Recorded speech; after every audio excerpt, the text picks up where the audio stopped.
Hey guys, it's Courtney. Today I'm going to be using the old-fashioned Christmas stamp set by Gina K Designs. I'm just going to be using this floral arrangement here. I'm starting off with a piece of Nina Solar White 80-pound cardstock. This is cut down to 4 1/4 by 5 1/2. I'm going to be using my Misty. This is a pretty large stamp. So I'm just going to position that in one of my top corners here. And I'm going to be stamping with Blackout ink by Ink on 3 because I'm going to be doing some Copic coloring. Once that was stamped down on my card panel there, I'm also going to take a piece of Simonson stamp masking paper.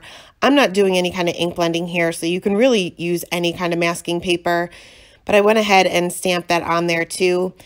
I ended up stamping the whole thing, but I really only needed to cut just a small portion of it, just so that when I re-stamped my little floral arrangement, it didn't overlap. So I just aligned that up with the image that I had already stamped, repositioned my stamp right directly next to that, so it will kind of go across the entire top of my card, and stamped that down again with that same Blackout ink. Once that was done, I carefully removed my mask because the Simonson stamp masking paper is pretty tacky. So you just want to be careful you don't rip your paper, and we'll move on to the Copic coloring, which we're going to keep nice and simple. I'm going to start off with one of the poinsettias. Starting off with my lightest color, I'm just mapping out my darkest areas. This is probably the easiest way to color flowers. So I'm going to be putting my darkest areas in the center of the flower, or where at the base of the petals. Also, you're going to want to create a shadow where one petal is laying over another. And some of these petals kind of fold over on themselves. There would be a shadow there as well. Next, I'm going to go in with my darkest color and pretty much go over those same areas that we mapped out initially. I'm just using the very tip of my marker, and I'm barely touching the paper, and I'm just putting a few little flicks depending on the size of the petal in the center, working my way up, and just a straight line along the edges where there would be a shadow. For this little tiny petal, I just put one single flick.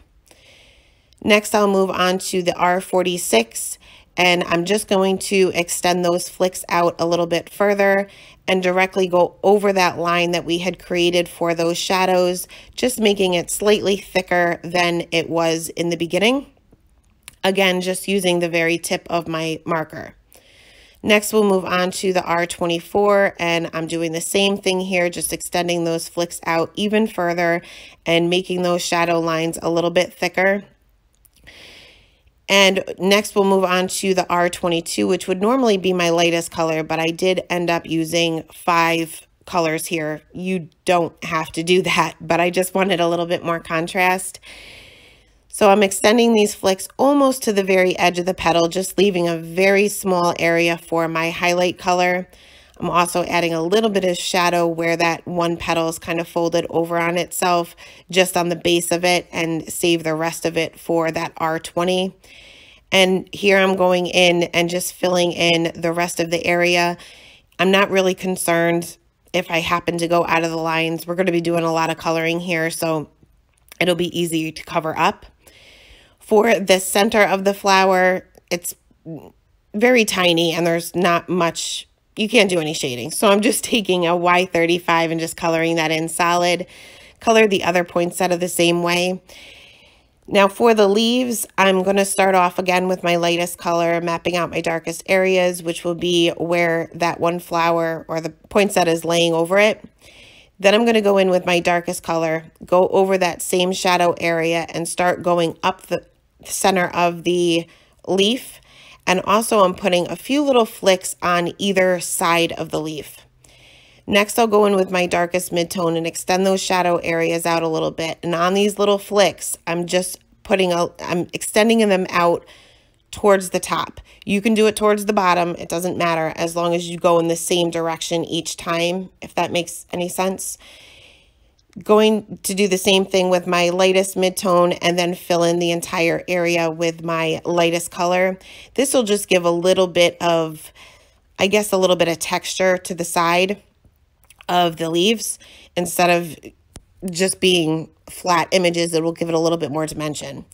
I'll show you one more leaf here. This is actually laying underneath the first leaf that we did. So I'm going to create a shadow where the leaf is hanging over it as well as where the poinsettia is hanging over it. And again, just adding a few little flicks on either side just to give a little bit of added dimension.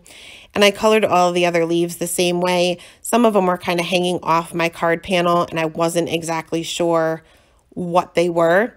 But if I can't tell what they are, neither can anybody else. So I just colored them green and called that done. For these other flowers, I want these to be white-ish, kind of grayish. So I'm going right in with my darkest color, which is the C7, and it's a super dark color. So I'm only adding this to my very darkest areas, which will pretty much be in the center of the flower because it would be kind of caved in a little bit. Next, I'll go in with the C5 and extend those flicks out a little bit further, and this is where I'll start creating my shadows for where my poinsettia is kind of hanging over this flower. I did kind of go over my poinsettia there a little bit. I'm not sure what I was thinking, but we'll fix that in just a minute.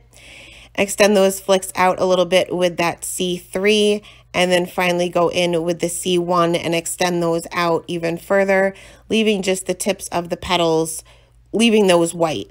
Now you can go in with your colorless blender and get rid of those flick lines, but I like that just because it adds a little bit of texture. Now to get rid of that gray on my poinsettia, I just went back in with my R20. Just remember that the lighter the color, the more colorless blender it has in it. You can think of it that way, even though it's really not. But lighter Copic markers will pick up darker colors, if that makes any sense at all. So you can use that as a colorless blender for an area that maybe you have already colored.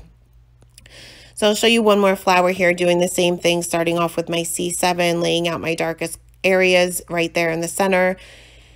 Moving to the C5, extending those flicks and also creating a shadow for where the poinsettia and the leaf is hanging over. Move on to the C3, extend those areas out even further. And then finally the C1, extending those flicks and leaving the tips of each of the petals white. And I did fill in the center again with that Y35 solid. I didn't do any shading here and colored all of these flowers the same exact way.